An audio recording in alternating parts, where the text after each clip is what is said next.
معزز ناظرین السلام علیکم۔ سلطان محمد فاتح کے بولم 42 کے پارٹ 4 میں خوش آمدید۔ ایپیسوڈ کے شروع میں ہم دیکھتے ہیں سلطان کی قیادت میں ان کا دستہ بھاگتے دوڑتے ہوئے قسطنطنیہ کے شگاف سے اندر داخل ہو جاتا ہے۔ سلطان مسکراتے ہوئے آگے بڑھتے ہیں اور کافروں کو کاٹنا شروع کر دیتے ہیں۔ سلطان کو دیکھ کر بلندی پر موجود بزنطینی سپاہی ان پر تیر چھوڑ دیتا ہے، مگر سلطان بر وقت حرکت کر کے ڈھال کے ذریعے اس کے وار کو ناکام بنا دیتے ہیں۔ سلطان کو دیکھ کر بہت سے بزنطینی سپاہی آگے بڑھ کر ان پہ حملہ ور ہو جاتے ہیں، مگر سلطان ان سب کو گاجر مولی کی طرح کاٹ ڈالتے ہیں۔ سلطان کے محافظ ان کے دائیں بائیں لڑتے ہوئے سلطان کی حفاظت کو یقینی بنا رہے ہوتے ہیں۔ یوسف بھی بہادری کے ساتھ لڑتے ہوئے دشمنوں کو کاٹ رہا ہوتا ہے۔ بلندی پر سے بزنطینی سپاہی مسلسل تیر برسا رہے ہوتے ہیں۔ اسی لمحے سلطان کی نظر ایک بزنطینی سپاہی پر پڑتی ہے جو آگ والا تیر بارود پر پھینکنے کے لیے تیار ہوتا ہے۔ یہ دیکھ کر سلطان بہت پریشان ہو جاتے ہیں، مگر سلطان کے حرکت میں آنے سے پہلے ہی بزنطینی سپاہی تیر چھوڑ دیتا ہے۔ اگلے ہی لمحے ایک زوردار دھماکہ ہوتا ہے اور سلطان سمیت ہر شخص زمین پہ آ گرتا ہے۔ سلطان کو زمین پہ گرا ہوا دیکھ کر حفاظتی دستہ تیزی سے آگے بڑھتا ہے اور سلطان کے ارد گرد حصار بنا لیتا ہے۔ سلطان کے محافظ چلاتے ہوئے میرے سلطان پکار رہے ہوتے ہیں، مگر سلطان بالکل نڈال ہوتے ہیں۔ بزنطینی تیر انداز اوپر سے مسلسل تیر برسا رہے ہوتے ہیں۔ اسی دوران سلطان کو ایک آواز سنائی دیتی ہے، اٹھو محمد اٹھو، جہاد جاری رکھو۔ اس کے ساتھ ہی سلطان کو ہوش آ جاتا ہے۔ سلطان کے محافظ انہیں سہارا دے کر کھڑا کرتے ہیں۔ ایک محافظ سلطان سے کہتا ہے، میرے سلطان واپس چلیں، خیمے میں واپس چلیں،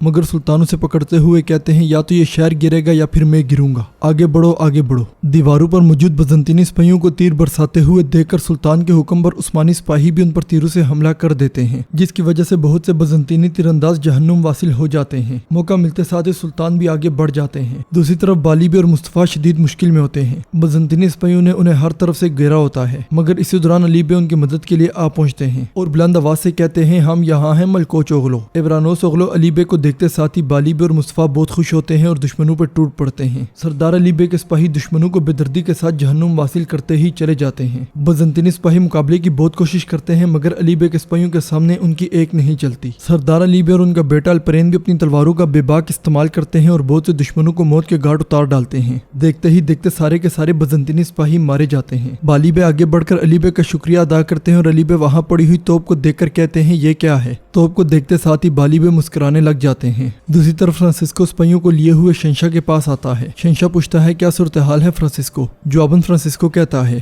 ہم نے انہیں جال میں پھنسایا، ہم ان سب کو مارنے ہی والے تھے لیکن ان کے لیے مدد آ گئی۔ یہ سن کر شہنشاہ کو بہت غصہ آتا ہے اور وہ چیختے چلاتے ہوئے کہتا ہے، اورحان کہاں ہے؟ اورحان کہاں ہے؟ اسی دوران وہاں اورحان آتا ہے۔ اورحان کو دیکھ کر شہنشاہ پوچھتا ہے، اورحان تمہاری طرف کیا صورتحال ہے؟ جواباً اورحان کہتا ہے، وہ ہر جگہ ہیں، ہم انہیں نہیں روک سکے۔ یہ سن کر شہنشاہ بہت زیادہ پریشان ہو جاتا ہے اور کہتا ہے، ہم محل کی طرف پیچھے ہٹیں گے، وہاں دیواروں کی ایک حدود ہے، ہم محفوظ ہوں گے، وہ اندر نہیں آ سکتے۔ فرانسسکو، ان کی کمک تھیوڈوسس دیواروں سے آئے گی، وہاں تم نے تیر اندازوں کو بھیجا ہے کیا؟ فرانسسکو جیسے ہی ہاں میں سر ہلاتا ہے، شہنشاہ جانے کے لیے آگے بڑھتا ہے، مگر فرانسسکو سے روکتے ہوئے کہتا ہے، آپ کے ساتھ لڑنا اعزاز کی بات تھی قسطنطینوس۔